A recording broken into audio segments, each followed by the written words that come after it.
जी नमस्कार, मैं Indresh Mishra, diamond public high school Panna ideal Sanskrit teaching में आपका स्वागत है।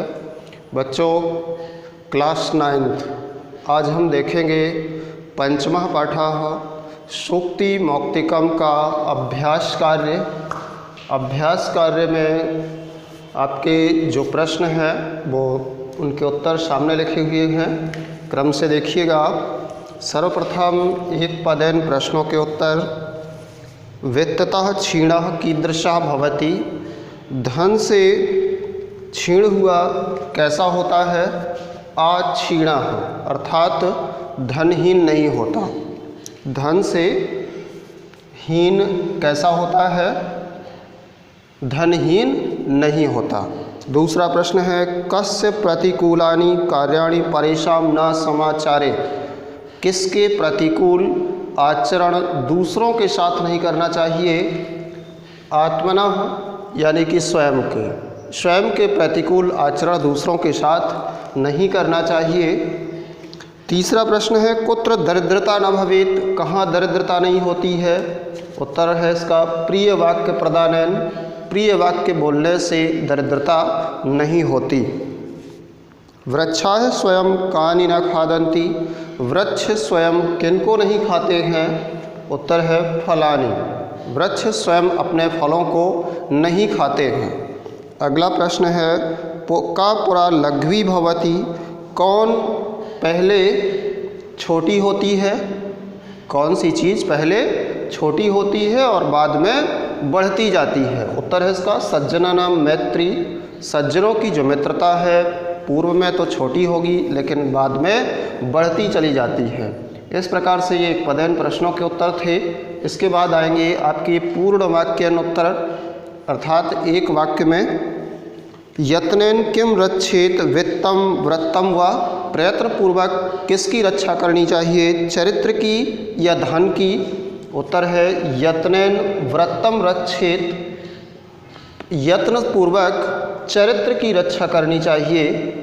दूसरा प्रश्न अस्माभिः कीदृशम आचरणम न कर्तव्यम, हमें किस प्रकार के आचरण नहीं करना चाहिए। उत्तर है आत्मनः प्रतिकूलानि अस्माभिः आचरणम न कर्तव्यम, स्वयं के प्रतिकूल हमें आचरण नहीं करना चाहिए।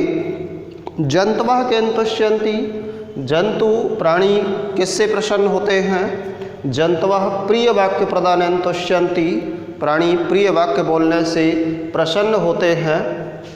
अगला प्रश्न है सज्जनानां मैत्री कीदृशी भवति, सज्जनों की मित्रता किस प्रकार की होती है। सज्जनानां मैत्री पुरा लघ्वी वृद्धिमती च पश्चात दिनस्य परार्धस्य छायो भवति, अर्थात सज्जनों की मित्रता पहले तो छोटी लेकिन बाद में दिन के उत्तरार्ध भाग में बढ़ने वाली होती है।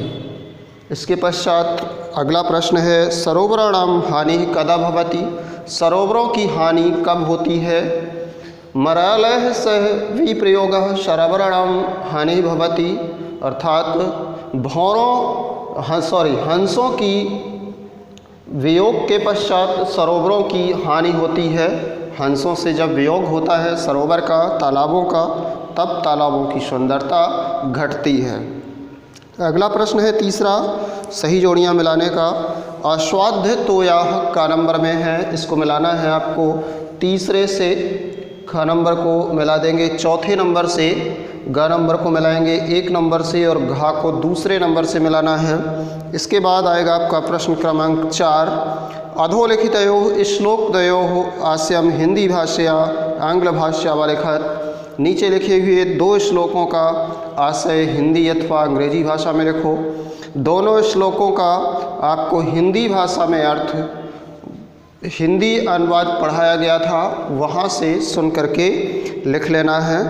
और इसके पश्चात आपका आता है प्रश्न क्रमांक 5 अधोलिखित पदेभ्यः भिन्न प्राकृतिकम पदम चित्वा लिखत, नीचे लिखे हुए पदों में भिन्न प्राकृतिक शब्द अलग करके लिखिए। तो 5वें के का नंबर में जो पद दिए गए हैं वो हैं वक्तव्यम, कर्तव्यम, सर्वस्वम, हंतव्यम। इसमें से आपका जो अलग वाक्य है वो सर्वस्वम है, वो इसलिए कि सारे जो शब्द हैं वो धातु रूप हैं, लेकिन सर्वस्वम ये सर्वनाम शब्द है, सर्वनाम से बना हुआ शब्द है।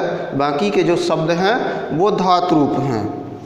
जैसे वच धातु है वक्तव्यम में, कर्तव्यम में क्रा धातु है, हंतव्यम में हन धातु है, लेकिन सर्वस्वम ये आपका सर्वनाम से बना है। इसी प्रकार से दूसरे नंबर में यत्नेन, वचने, प्रिय वाक्य प्रदानेन, मरालेन, तो इसमें जो अलग है वो वचने है, ये किस आधार पर, विभक्ति के आधार पर। सभी बाकी के 3 शब्दों में विभक्ति है वो तृतीया है और वचने में सप्तमी विभक्ति है।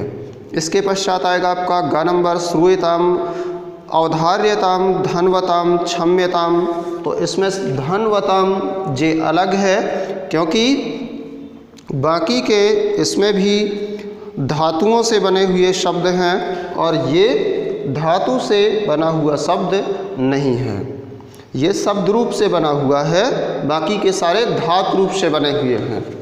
धनवताम ये शब्द रूप से बनता है और बाकी के सभी जितने भी हैं वो धातु रूप से बनते हैं। इसके बाद घ नंबर में जंतवः, नद्यः, विभूतयः, परितः, इसमें आपका परितः अलग है, वो इसलिए कि सारे अव्यय पद हैं, परितः अव्यय पद है और बाकी के सारे अव्यय पद नहीं हैं। इसके बाद आएगा प्रश्न क्रमांक 6, स्थूल पदान अधिकृत्य प्रश्न वाक्य निर्माणम करो। स्थूल पदों से प्रश्नों के निर्माण करना है।